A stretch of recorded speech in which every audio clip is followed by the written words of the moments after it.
आपके साथ मैं हूं अनामिका अजय मिश्रा।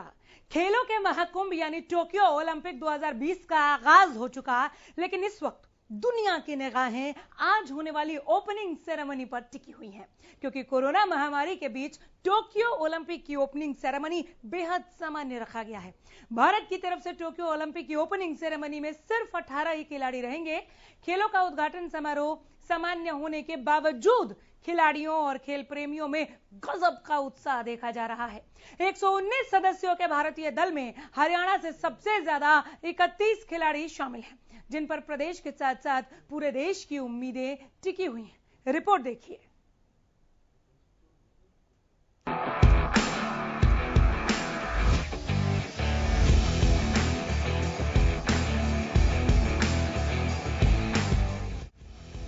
लंबे इंतजार के बाद आखिरकार टोक्यो ओलंपिक गेम्स 2020 का आगाज हो चुका है। हालांकि इसकी ओपनिंग सेरेमनी आज शाम को होगी। कोरोना महामारी के चलते ओपनिंग सेरेमनी को बेहद ही सामान्य सा रखा गया है। भारत की तरफ से ओलंपिक ओपनिंग सेरेमनी में सिर्फ 18 ही खिलाड़ी रहेंगे। भारतीय समय अनुसार शाम करीब 4:30 बजे होने वाली ओपनिंग सेरेमनी में जापान के सम्राट नारुहितो भी शामिल होंगे। बता दें कि टोक्यो ओलंपिक गेम्स 2020 में होने थे, लेकिन कोरोना महामारी की वजह से उन्हें पूरे 1 साल के लिए स्थगित करना पड़ा। ओलंपिक गेम्स के इतिहास में पहले कभी ऐसा नहीं हुआ।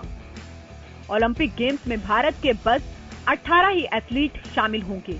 इनके अलावा कार्यक्रम में 6 अधिकारी भी होंगे। हर बार की तरह इस बार भी ओलंपिक में प्रदेश के खिलाड़ियों पर देश की नजर रहेगी। इस बार पुरुष एथलेटिक्स में महेंद्रगढ़ के संदीप कुमार, पानीपत के नीरज चोपड़ा और झज्जर के राहुल पर सबकी नजरें टिकी हैं।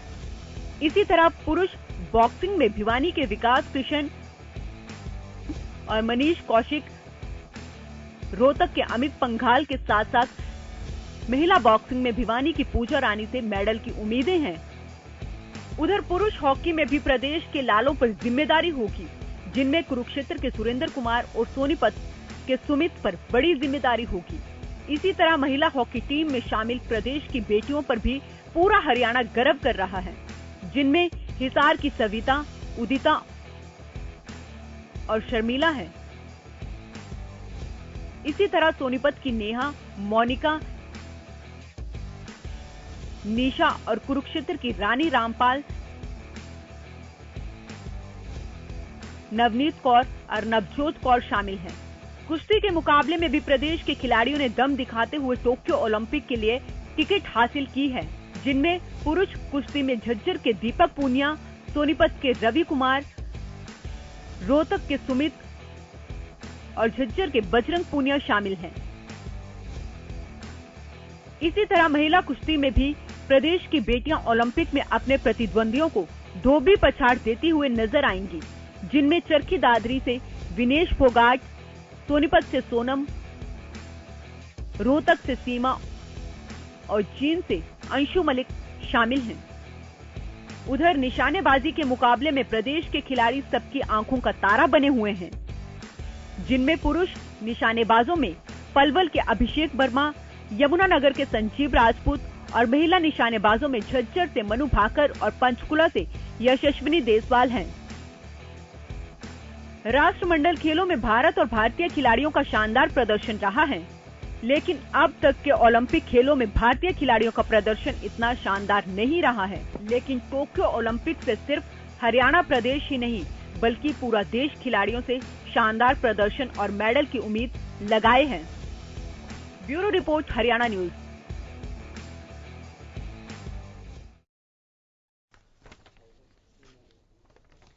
बहुत अहम साबित होने वाला है ये पूरे भारतवर्ष के लिए, चूंकि 85 मेडल के लिए मुकाबले होंगे और ओलंपिक में भारत की तरफ से 119 एथलीट जा रहे हैं।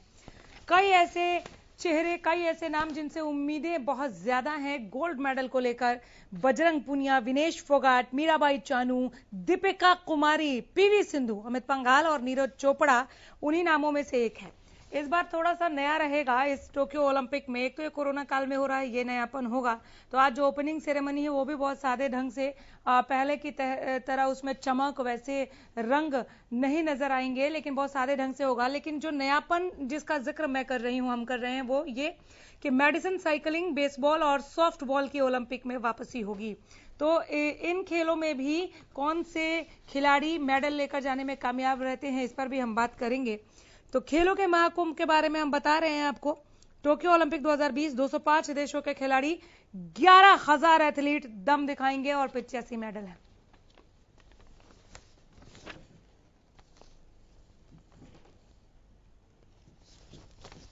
टोक्यो ओलंपिक के आगाज पर और भारत को कितने मेडल मिलेंगे, इस पर आइए बातचीत को आगे बढ़ाते हैं। हमारे साथ दिनेश चौधरी हैं, आप प्री ओलंपिक खिलाड़ी हैं। बहुत स्वागत है सर आपका। क्या लगता है भारत के हिस्से कौन कौन से मेडल आने वाले हैं? किन किन खेलों में किन किन खिलाड़ियों पर आप अभी दाव लगा सकते हैं कि ये मेडल तो आएंगे? सबसे पहले तो मैं अपने जितने भी इंडियन एथलीट्स जो ओलंपिक खेलने गए उनको सबको शुभकामना देता हूं। और हम सब की एक बहुत बड़ी उम्मीद है ओलंपिक मेडल से। और जहां तक मुझे लगता है कि हमारे जो एथलीट स्पेशली हरियाणा से 30 जो पार्टिसिपेंट कर रहे हैं, मेरे को उम्मीद है कि कम से कम हमारे हरियाणा में 10 मेडल की उम्मीद मैं करता हूं, जिसमें विनेश फोगाट है, नीरज चोपड़ा है और कुश्ती पूनिया है। और अपना अगर मैं बात करूं तो शूटिंग और हॉकी से जो हम लोग उम्मीद बना के बैठे हैं कि काफी अरसे से हमारे हॉकी में कोई मेडल नहीं आया है, तो हम चाहते हैं कि हॉकी में ही ज्यादा मेडल थे। 8 गोल्ड मेडल, 11 मेडल आए थे पिछली बार हॉकी में, और उसमें 8 गोल्ड मेडल शामिल है। हाँ, लेकिन ये ओलंपिक में नहीं मेडल है। ये आप बात कर रहे हैं बहुत पहले की। मैं ओलंपिक की बात कर रही हूँ दिनेश जी। ओलंपिक में अब तक भारत ने 28 मेडल जीते हैं कुल मिलाकर, मैं बता रही हूँ आपको, जिसमें सबसे ज्यादा हमारे पास हॉकी के मेडल हैं। हाँ, हॉकी के मेडल हैं, लेकिन काफी अरसे से हॉकी में मेडल नहीं आया है। जी। हाँ, ये उस टाइम की बात कर रहे हैं जब सबसे पहले ओलंपिक में हॉकी शामिल था, जब हमारे काफी मेडल थे, लेकिन काफी अरसे से मेडल की उम्मीद कर रहे हैं। जी। और बाकी शूटिंग से भी हमें काफी उम्मीदें हैं मेडल की। और वैसे तो ऑल ओवर इंडिया में काफी हमारे ऐसे बेस्ट एथलीट्स हैं जो मेडल हमें देंगे। और मेरी उम्मीद है कि ये वाला ओलंपिक हमारा अब तक का बेस्ट ओलंपिक होगा। काफी मेडल की उम्मीद है, क्योंकि काफी ये टाइम में कोरोना कोविड सिचुएशन में काफी एथलीट्स ने काफी हार्डवर्क किया है ओलंपिक के लिए। तो होप कि अच्छे रिजल्ट्स मिले हमें वहां पे। सब लोग अच्छा प्रिपरेशन कर रहे हैं काफी, और पूरे देश को ये उम्मीद है, पूरा देश ये होप लगाए बैठा है कि सब लोग वहाँ अच्छा करेंगे। 119 मैंने बताया, आपको भी पता है कि 119 खिलाड़ी हमारे यहाँ से जा रहे हैं। इनमें से 10 भारतीय खिलाड़ी टॉप 3 रैंकिंग में है। उनमें से कुछ नाम आपने गिना दिए। तो ये गोल्ड पक्का है क्या? इसे समझ लिया जाए कि पक्का है, या आगे चुनौतियां हैं, अच्छी तैयारी है, लेकिन ओवर कॉन्फिडेंस नहीं होना है? हाँ, लेकिन ये देखा होगा आपने कि लास्ट 1.5 साल से क्या हो रहा है हमारे एथलीट्स के साथ और सब वर्ल्ड के एथलीट्स के साथ, कि प्रॉब्लम फेस कर रहे हैं कोविड की सिचुएशन। तो कोई ये अंदाजा नहीं लगा सकता कि वहां पे कौन और क्या उलटफेर का शिकार होगा। वर्ल्ड के टॉप प्लेयर हैं या इंडियंस हैं, और किस में कौन क्या मेडल मारेगा। पीवी सिंधु है, और जैसे वो दावेदार है, रियो ओलंपिक में उसने सिल्वर मेडल जीता था, तो उससे भी हम लोग उम्मीद करके बैठे हैं कि वो गोल्ड का मतलब पक्का है। और बहुत सारी हमारी जो महिलाएं हैं, थोड़ी देर पीवी सिंधु पर बात कर ले रहे हैं। आपने जिक्र किया तो मैं यहाँ पर एक लाइन बता दूं, हालांकि हम दिखा भी रहे ग्राफिक्स के जरिए। 67 पुरुष और 52 महिला खिलाड़ी, कुल 119 जो है, उसमें 67 हमारे पुरुष खिलाड़ी हैं और 52 महिला खिलाड़ी। पीवी सिंधु का जिक्र आया तो थोड़ी देर उन पर भी बात कर लेते हैं। एक जो भूख होती है, तड़प होती है गोल्ड मेडल का, वो देखा है हमने पीवी सिंधु में, पूरे देश ने देखा है। और जो तैयारी उनकी है वो उस भूख को, उस तड़प को दिखाती हुई सी है। इस तरह की तैयारी बहुत ज्यादा जरूरी हो जाता है। और जब हम तैयारियों की बात करते हैं तो हमें सिर्फ एक पीवी सिंधु नहीं चाहिए, हमें और पीवी सिंधुओं को तैयार करना है और ओलंपिक मेडल्स लाने के लिए। क्या हम उतने तैयार हैं? क्या हम पीवी सिंधु को भी वो सुविधाएं दे पा रहे हैं तैयारी के लिए जो उनको मिलना चाहिए? देखो कि हमारा जो बजट है, सबसे इंपॉर्टेंट वो है एक एथलीट के लिए। अभी आपने देखा होगा कि कुछ टाइम पहले हरियाणा गवर्नमेंट ने हमारे जितने भी एथलीट्स थे उनको 5 लाख रुपए प्रिपरेशन के लिए पैसा दिया है, ट्रेनिंग के लिए। लेकिन वो पैसा आप देख रहे हो कि ओलंपिक में जाने वाले सिलेक्ट 119 खिलाड़ी हैं, लेकिन हमारी आबादी करोड़ों है। हमारी ये कम से कम 500 की स्ट्रेंथ होनी चाहिए ओलंपिक में जाने के लिए। तो हमारे कम से कम इस वाले ओलंपिक में 50 प्लेयर ऐसे हैं जो ओलंपिक से बाहर हो गए हैं। तो जो हम लोग उन पे प्रिपरेशन के लिए जो पैसा इन्वेस्ट करते हैं वो कम से कम 2 साल पहले स्टार्ट होना चाहिए। तो पीवी सिंधु है या हर फील्ड में हमारे पास एक नया चेहरा आपको देखने को मिलेगा। आप देख रहे हैं कि महिलाएं ज्यादा मेडल इकट्ठा कर रही है पिछले कुछ समय से। और ऐसा नहीं है कि, लेकिन उनको सुविधाएं और आज अपने देश में महिला ज्यादा ही मेडल इसलिए लेके आ रही हैं कि वो ज्यादा फोकस है compare to other sports person के हिसाब से। तो आप, और मुझे अभी भी उम्मीद है कि हमारी जितनी भी महिलाएं हैं और जितने भी हमारे एथलीट्स हैं, नंबर ऑफ ज्यादा मेडल की हमें आशा है। और हम लोग करते हैं कि सब भारतीयों की उम्मीदें उनके साथ खड़ी हुई हैं। तो हम चाहते हैं कि नंबर ज्यादा से ज्यादा ओलंपिक मेडल हमारे इस साल में रहे। ठीक है, कुश्ती पर आ जाते हैं। बजरंग पूनिया और विनेश फोगाट, केवल देश ही नहीं, ये हरियाणा के लिए भी बहुत बड़े गौरव की बात होगी जब ये गोल्ड लेकर वहां से आएंगे। इन दोनों ही नामों पर, इन दोनों ही चेहरों पर आप गोल्ड मेडल देख रहे हैं? हाँ बिल्कुल। मैं विनेश फोगाट को, जो आपने लास्ट टाइम देखा होगा कि उसकी इंजरी की वजह से वो 4 साल उसने इसका वेट किया है। एक एथलीट जो लास्ट ईयर भी ओलंपिक मेडल जीत सकता था, उसने 4 साल वेट किया है।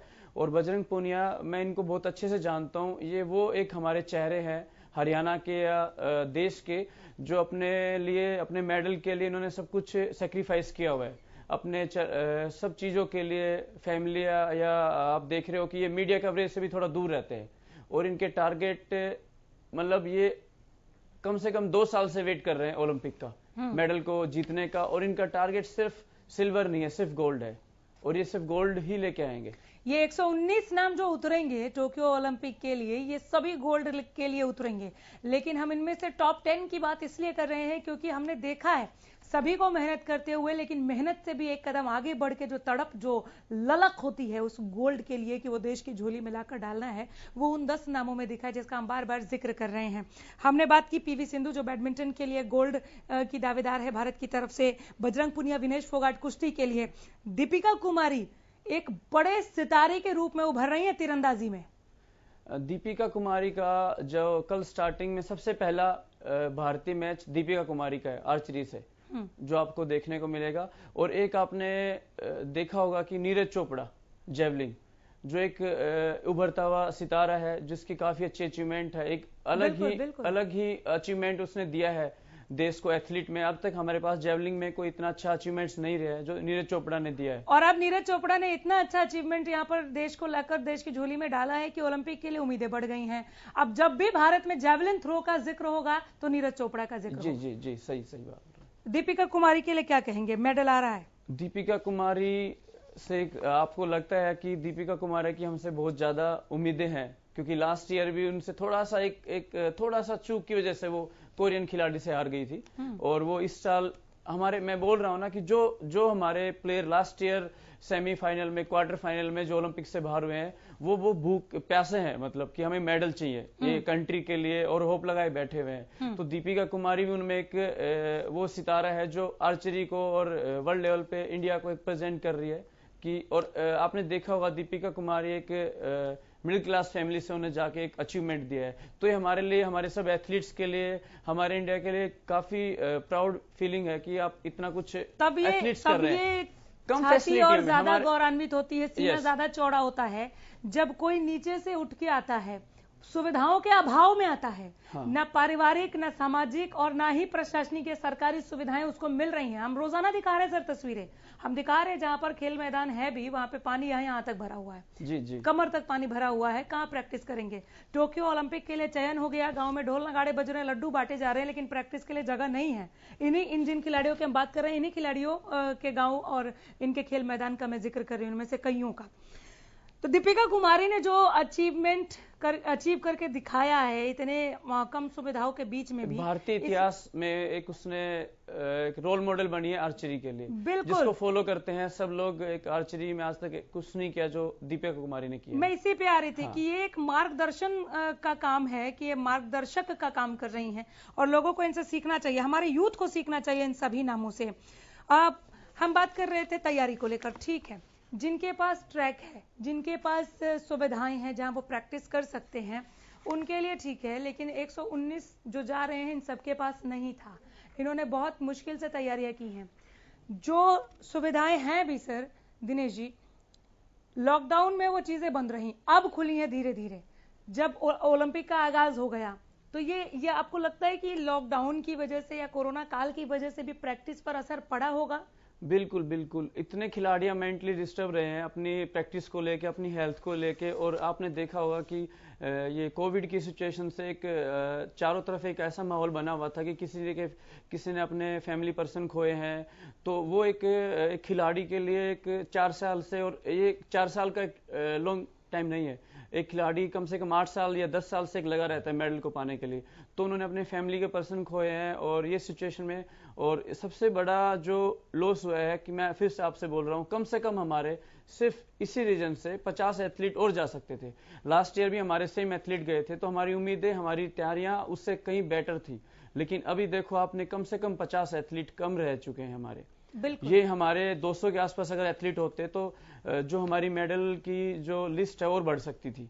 और मैं उन लोगों के नाम गिनवाना चाहता हूं जो आप एक जैसे साइना नेहवाल है, हाँ। सिर्फ 3 कदम पीछे से वो बाहर हो गई बैडमिंटन से। बिल्कुल। वो पदम श्री और बड़े बड़े मेडलिस्ट हैं, वो बाहर हो गए ओलंपिक में, सिर्फ रीजन सिर्फ कोविड और हेल्थ से इशू लेके। ये बहुत दुर्भाग्यपूर्ण है। और खेल की फैसिलिटियां नहीं मिल रही थी, परमिशनें नहीं मिल रही थी, खाने की प्रॉब्लम हो रही थी, क्या खाना है, क्यों खाना है, क्या इम्यूनिटी बूस्ट कर रहा है, क्या चीजें नहीं कर रहा है। तो खिलाड़ियों ने बहुत ज्यादा सेक्रीफाइस किया है। ये देश का दुर्भाग्य है।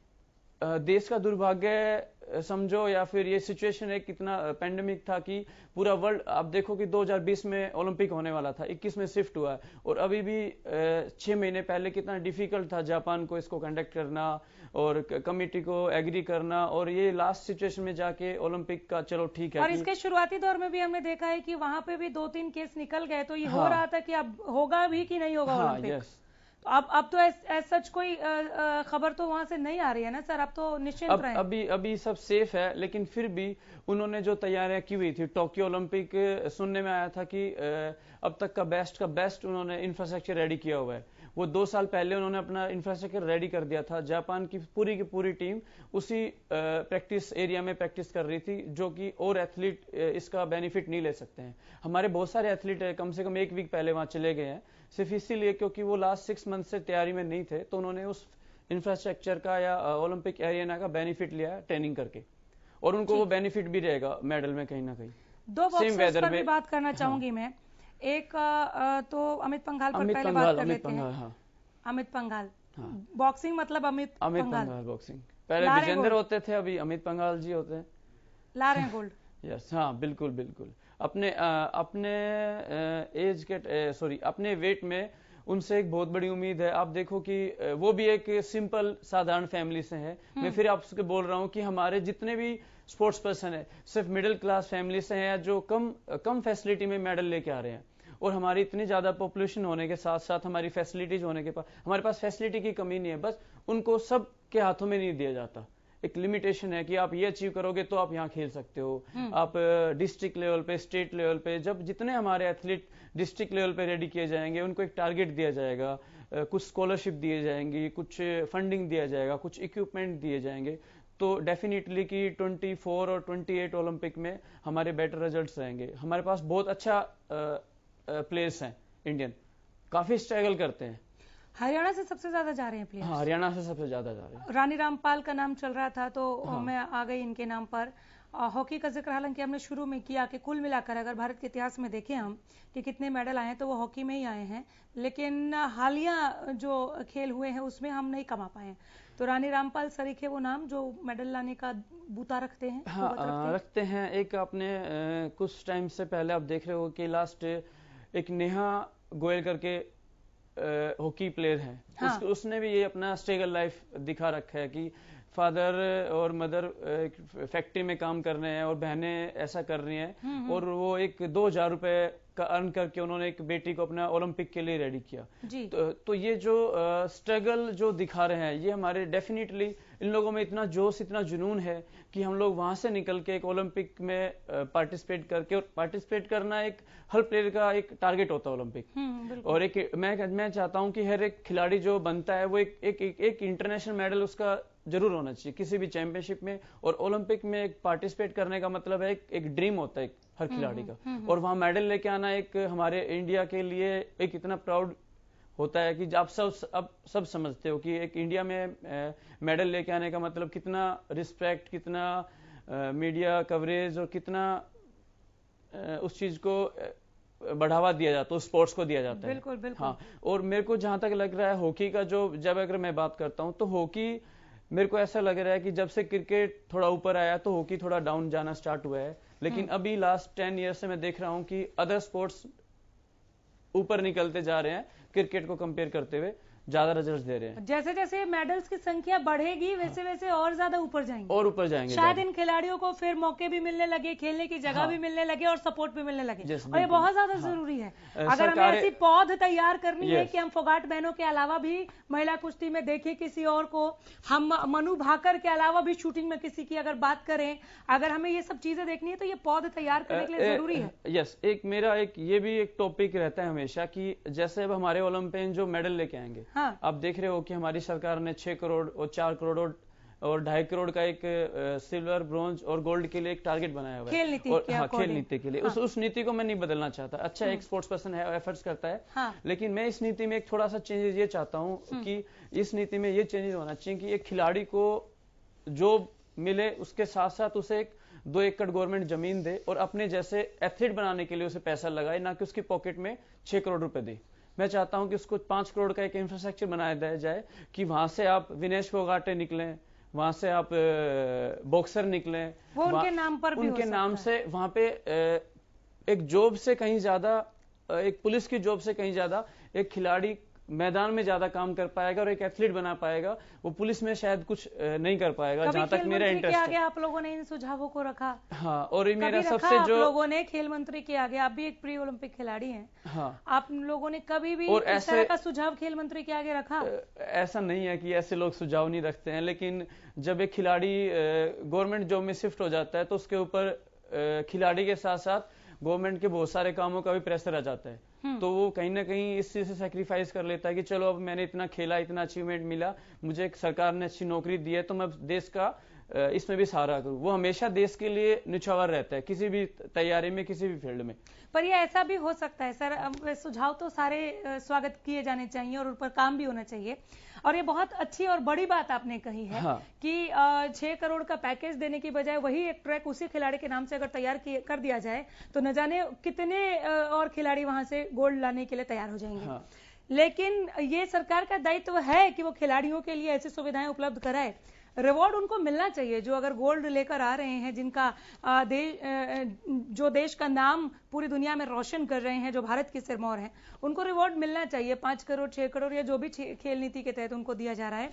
बाकी ये जो ट्रैक तैयार करना है ये तो ड्यूटी है, ये तो मंत्रालय की ड्यूटी है, ये तो उनको करना ही चाहिए। उनका रिवॉर्ड काट कर क्यों? नहीं, उनका रिवॉर्ड काट के नहीं। और अगर एक मैं बात करता हूं कि विनेश फोगाट गोल्ड मेडल लेके आती है और गवर्नमेंट उसको 6 करोड़ रुपए देता है, हाँ। मैं चाहता हूं कि वो अगर आप विनेश फोगाट से डिस्कस करोगे, किसी भी एथलीट से डिस्कस करोगे कि आपके 6 करोड़ के साथ अगर आपको 4 करोड़ दिया जाता है, लेकिन ये 2 करोड़ रुपए आपको ट्रेनिंग से पहले दिए जाते हैं, तो हर एथलीट इसमें एक्सेप्ट रहेगा कि हाँ, क्योंकि मुझे मैं ट्रेनिंग में, फिटनेस में, मैं अपने जूनियर्स को रेडी करने के लिए सब लोग रेडी हैं। क्योंकि सर बहुत कम वक्त बचा है, कुछ नाम ले रही हूं, आप गोल्ड, सिल्वर या ब्रॉन्ज बताएं क्या आने जा रहा है। ठीक है, मनु भाकर। गोल्ड। देखो, मेरे से पूछोगे तो मैं गोल्ड ही बोलूंगा। Bajrang Punia gold. Vinesh Phogat gold. Mirabai Chanu weight lifting silver.